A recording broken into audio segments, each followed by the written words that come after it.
अस्सलामुअलैकुम। किसी ने मेरे कमेंट बॉक्स में ये कमेंट किया है जो आप तस्वीर देख सकते हैं। आज हम इसी पर गुफ्तगू करेंगे, आपसे बात करेंगे। आप हमारे साथ जुड़े रहिए और इस पूरी वीडियो को वॉच कीजिए। मुझे उम्मीद है कि इंशाअल्लाह इस वीडियो से आपको बहुत कुछ जानने, सीखने, समझने को मिलेगा।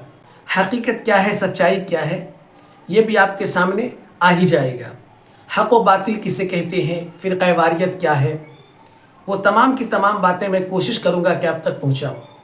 देखिए, कमेंट में ये जो किसी ने भेजा है, इसमें लिखा हुआ है कि वहाबी कुरान के अंदर लिखा हुआ है कि वहाबी खबीस है, शैतान है और मरदूद है।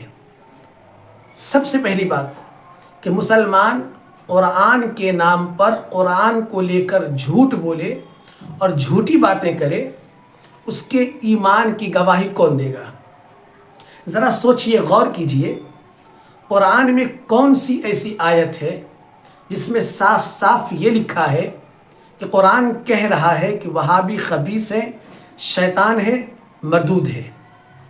कुरान के साथ इतना बड़ा धोखा और कुरान के साथ इतना बड़ा मजाक मुसलमान उड़ाए और मुसलमान कुरान की बेहुरमती करे, डूब मर जाने वाली बात है।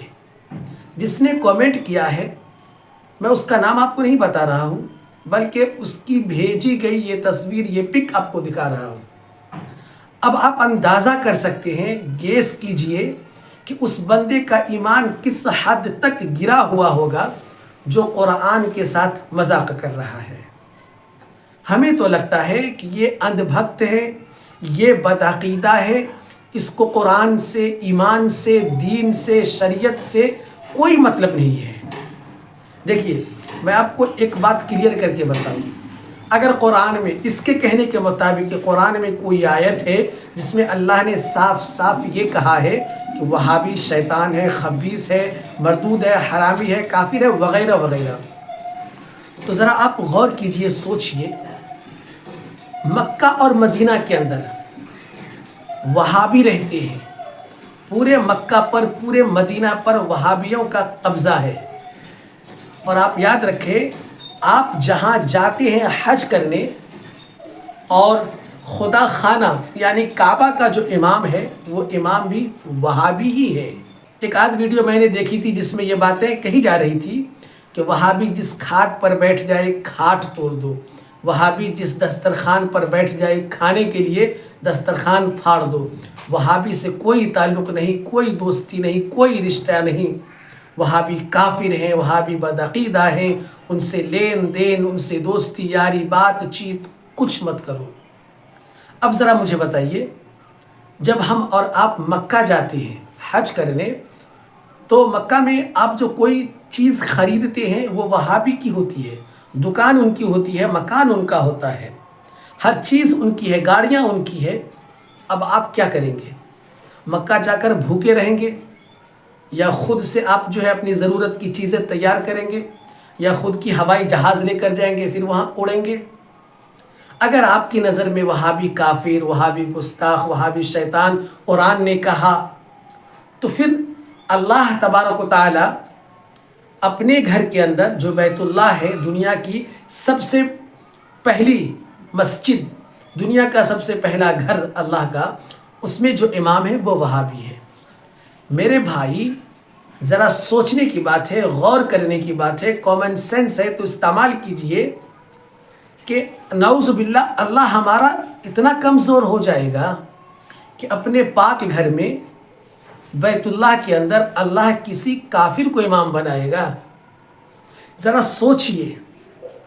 ये लोग जो इस तरीके के कमेंट कर रहे हैं और इस तरीके की बातें जो आम कर रहे हैं और लोगों तक ये पैगाम पहुंचा रहे हैं, दावत दे रहे हैं कि वहाबी, दियोबंदी वगैरह वगैरह सब काफिर हैं, ये आपको गुमराह कर रहे हैं।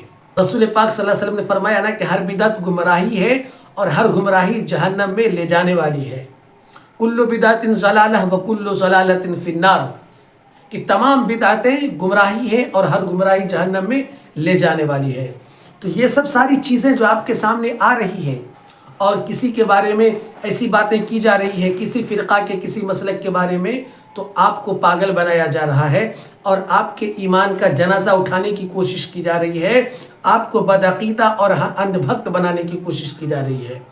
آپ دیکھ لیں نا، کعبہ کے اندر اللہ تبارک و تعالیٰ نے وہابی کو امام بنایا ہے، مگر افسوس اس بات کی ہے کہ پوری دنیا امام مانتی ہے، پوری دنیا کعبہ کے امام کو امام کہتی ہے، مگر صرف ایک ہی مسلک ہے جو اس امام کو کافر کہتی ہے، یعنی کہ پوری دنیا کے نظروں میں وہ امام ہے، ایک مسلک کی نظر میں وہ بدبخت ہے، وہ کافر ہے، استغفر اللہ۔ ذرا آپ سوچیں، اب یہاں پر جو وہابی، دیوبندی، بریلوی، اہل حدیث، جماعت المسلمین، دعوت اسلامی وغیرہ وغیرہ، قیامت کے آنے سے پہلے پہلے تک 73 فرقے ہوں گے، مگر فرقوں کو لے کر اتنا بڑا ببال مچانا اور اتنا بڑا جھوٹ بولنا، وہ بھی قرآن کا نام لے کر، آپ اندازہ لگا سکتے ہیں کہ یہ بندہ کتنا بدبخت ہوگا، کتنا بڑا گنہگار اور کتنا بڑا کمینہ شخص ہوگا جو قرآن کا نام لے کر، قرآن کا حوالہ دے کر غلط باتیں، جھوٹی باتیں لوگوں تک پہنچا رہے ہیں۔ اور یہ ضروری نہیں کہ میرے ہی کامنٹ باکس میں آیا ہے، بلکہ اوروں کے یہاں بھیجا گیا ہوگا۔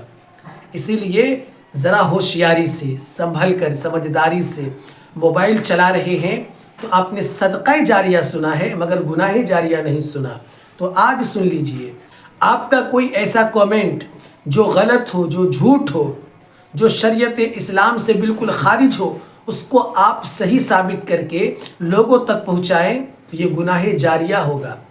آپ قبر میں بھی چلے جائیں گے اور یہ پک چلتا رہے گا، گھومتا رہے گا، اور آپ نے جس ویڈیو کو شیئر کیا، گندی باتوں کو، جھوٹی باتوں کو شیئر کیا، تو جہاں جہاں تک گھومتا رہے گا ساری برائیوں کا اثر اور نحوست اور اس کا عذاب آپ کی قبر تک پہنچتا رہے گا۔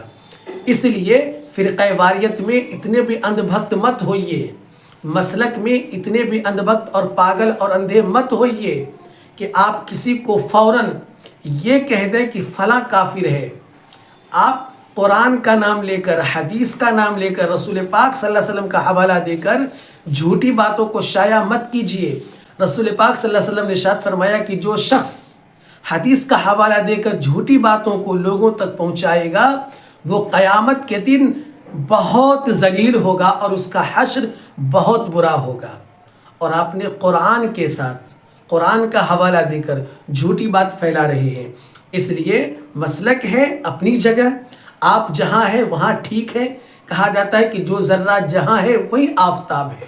آپ جس مسلک میں ہیں آپ وہی رہیے، اسی کو فالو کیجئے، وہ آپ کا عقیدہ ہے، مگر مسلک میں اتنے بھی پاگل، گمراہ، اندھ بھکت مت بنیے کہ سامنے والے کو آپ سیدھے سے کہہ دیجئے کہ یہ جہنمی ہے، یہ کافر ہے، یہ فلاں ہے، یہ ڈھکانہ ہے۔ اس لیے کہنے سے پہلے اپنے ایمان کے بارے میں ذرا سوچ لیجئے، غور کر لیجئے، ٹھیک ہے؟ اس ویڈیو کو اور بھی مسلمانوں تک شیئر کیجئے، خاص کر کے ان لوگوں تک شیئر کر دیجئے جو اندھ بھکت بن چکے ہیں، اندھے ہو چکے ہیں، ٹھیک ہے؟ سلام علیکم۔